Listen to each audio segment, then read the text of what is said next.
Hi అండి, welcome to Raghavendra winner. ఈరోజు మనం క్వాంటిటేటివ్ యాప్టిట్యూడ్కి సంబంధించి ప్రీవియస్ ఎగ్జామ్లో వచ్చిన వెయిటేజ్ని మనం ఒకసారి డిస్కస్ చేయడం జరుగుతుంది. సో కాబట్టి ఇప్పటి వరకు మీరు ఈ ఛానల్ కనుక సబ్స్క్రైబ్ చేసుకోకపోతే దయచేసి సబ్స్క్రైబ్ చేసుకోండి. ప్రీవియస్గా సింప్లిఫికేషన్స్ నుంచి ప్రీవియస్ ఎగ్జామ్లో పార్ట్ 1 ఈ ఏరియా నుంచి ఈ మొత్తం ఏరియా నుంచి ఎస్ఐలో 25 మార్క్స్కి అడగడం జరిగింది. అదేవిధంగా కానిస్టేబుల్కి 5 మార్క్స్ అడగడం జరిగింది. సో ఇందులో సింప్లిఫికేషన్స్ నుంచి 1 మార్క్ అండ్ డెసిమల్ ఫ్రాక్షన్స్ నుంచి 1 mark and numbers and number system నుంచి 1 మార్క్, ఎల్సిఎం హెచ్సిఎఫ్ నుంచి 1 mark and cubes and square roots 1 mark. So digital root method అనేది ఇది ఎక్కడ అడగకపోయినా కానీ మనం క్యాలిక్యులేషన్స్లో దీన్ని బాగా యూజ్ చేస్తూ ఉంటాం మనం. సో దీన్ని కూడా అడిగితే 1 మార్క్ నెక్స్ట్ టైం అడగడానికి ఛాన్స్ ఉంటుంది. సో ఇది ఇలానే ఉండాలని ఏం లేదు. సో పెరిగితే 1 మార్క్ పెరగవచ్చు, లేదా తగ్గితే 1 మార్క్ తగ్గొచ్చు. కానీ ఓవరాల్గా సింప్లిఫికేషన్స్ అనే దాని నుంచి 5 మార్క్స్ రావడానికి మనకు అవకాశం ఉన్నది. సో 5కి 1 మార్క్ పెరిగిన 1 మార్క్ తగ్గిన అంటే 4 to 6 మార్క్స్, 4 మార్క్స్ కానీ 6 మార్క్స్ కానీ ఈ ఏరియా నుంచి అడగడానికి ఆస్కారం ఉంది. సో చాలామంది నాన్ మ్యాథ్స్ స్టూడెంట్స్ ఏమనుకుంటారంటే ఇది మ్యాథ్స్కి సంబంధించిన సబ్జెక్ట్ కాబట్టి దీన్ని మేము వదిలేస్తాం, లీవ్ ఇట్ చేస్తాం, రిమైనింగ్ అన్నీ చదువుకుందామని అనుకుంటారు.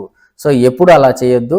మీరు దీని మీద మంచి గ్రిప్ వస్తే ఈ 5 మార్క్స్ కోసం కాదు, సో దీని మీద గ్రిప్ కోసం. సో దీని మీద గ్రిప్ వస్తే రిమైనింగ్ అన్నీ కూడా మీరు చాలా ఈజీగా చేయగలుగుతారు. కాబట్టి ఫస్ట్ దీని మీద కాన్సన్ట్రేట్ చేయండి. సో 5కి 5 మార్క్స్ వచ్చే విధంగా మీరు ప్రాక్టీస్ చేయగలిగితే సో ఇవన్నిట్లో మీరు స్కోర్ అనేది హెవీ స్కోర్ అనేది కొట్టగలుగుతారు. పార్ట్ 2 ఈ ఏరియా నుంచి పార్ట్ 2 ఏరియా నుంచి గతంలో కానిస్టేబుల్ ఎగ్జామ్కి 6 మార్క్స్ వచ్చినాయి. ఈ పార్ట్ 2 ఏరియా నుంచి ఎస్ఐకి అయితే 30 మార్క్స్ అడగడం జరిగింది. So up to 30 marks. ఇందులో వెయిటేజ్ ఎక్కువగా ఉన్నది ఏదంటే పర్సంటేజ్ నుంచి కానిస్టేబుల్కి గతంలో 3 మార్కులు అడగడం జరిగింది. Profit and loss and discount, so దీని నుంచి 2 మార్క్స్ అడగడం జరిగింది. ఇక్కడ మీరు ఎక్కువ కాన్సన్ట్రేట్ చేయాల్సింది పర్సంటేజ్ మీద. సో పర్సంటేజ్ మీద మీరు కాన్సన్ట్రేట్ చేస్తే రిమైనింగ్ ఈ పార్ట్లో ఉన్న రిమైనింగ్ ఏరియా మొత్తం కూడా మీరు ఈజీగా గెటిన్ కాగలుగుతారు. సో దీని మీద మీరు ఎంత ఎక్కువ ఫోకస్ చేస్తే మీకు ఈ టోటల్ వెయిటేజ్ అనేది అంత ఎక్కువ మొత్తంలో మార్క్స్ రావడానికి అవకాశం ఉంటుంది. సింపుల్ ఇంట్రెస్ట్ నుంచి కానిస్టేబుల్లో 1 మార్క్, కాంపౌండ్ ఇంట్రెస్ట్ నుంచి 1 mark and mixture and alligations నుంచి 1 మార్క్ అడగడం జరిగింది. ఈ పార్ట్ చదివేటప్పుడు పర్సంటేజెస్ మీద ఎక్కువ కాన్సన్ట్రేట్ చేయండి. అదేవిధంగా పార్ట్ 3లో కానిస్టేబుల్కి గతంలో 6 మార్క్స్ అడగడం జరిగింది. అదేవిధంగా ఎస్ఐకి 20 మార్క్స్ దాకా అడగడం జరిగింది. ఇందులో ఎక్కువ మీరు కాన్సన్ట్రేట్ చేయాల్సింది రేషియోస్ అండ్ ప్రొపోర్షన్స్ మీద, యావరేజెస్ మీద. సో యావరేజ్ నుంచి కూడా గతంలో 1 మార్క్ అడిగిండు, పార్ట్నర్షిప్ మీద కూడా. కానీ ఇక్కడ చూడండి, పార్ట్నర్షిప్ నుంచి 2 మార్క్స్ అడిగితే నేను ఏమంటున్నా, రేషియోస్ అండ్ ప్రొపోర్షన్స్ మీద కాన్సన్ట్రేట్ చేయండి అంటున్నా. ఎందుకు కాన్సన్ట్రేట్ చేయాలి అంటే రేషియోస్ అండ్ ప్రొపోర్షన్స్ మీకు పర్ఫెక్ట్గా వస్తేనే పార్ట్నర్షిప్ కానీ ఏజెస్ కానీ పర్ఫెక్ట్గా చేయగలుగుతారు. సో కాబట్టి ఈ పార్ట్లో ఈ రెండింటి మీద ఎక్కువ కాన్సన్ట్రేట్ చేయండి. వీటిని పర్ఫెక్ట్గా నేర్చుకుంటే ఈ రెండు మీకు ఈజీ అవుతాయి. అంతేగాని వీటిని వదిలేయమని చెప్పట్లేదు నేను. సో ఈ రెండు పర్ఫెక్ట్గా నేర్చుకుంటే ఇవి మీకు ఈజీ అవుతాయి అని చెప్తున్నా.